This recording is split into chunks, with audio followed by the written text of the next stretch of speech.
Black coffee theory. আমি recently ইনস্টাগ্রামে এটা নিয়ে একটা পোস্ট দেখলাম এবং আমার কাছে জিনিসটা অনেক বেশি ইন্টারেস্টিং লাগলো। তো কি এই ব্ল্যাক কফি থিওরি?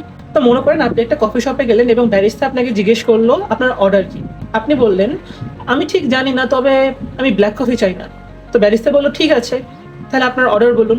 আপনি আবার বললেন ঠিক আমি শিওর না, তবে আমার ব্ল্যাক কফি পছন্দ না এবং এটার যে স্বাদ সেটাও আমার একদম সহ্য হয় না। তো আমার যে কোনো কিছু চলবে, শুধু ব্ল্যাক কফি ছাড়া।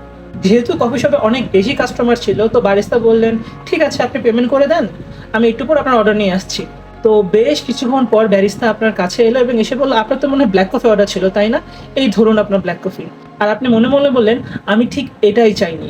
তো ব্ল্যাক কফি থিওরি এটাই বলে যে আপনি আপনার এনার্জি বা ফোকাস যেই দিকে দিবেন, সেটা হোক পজিটিভ বা নেগেটিভ, ইউনিভার্স আপনাকে সেটাই ব্যাক দিবে।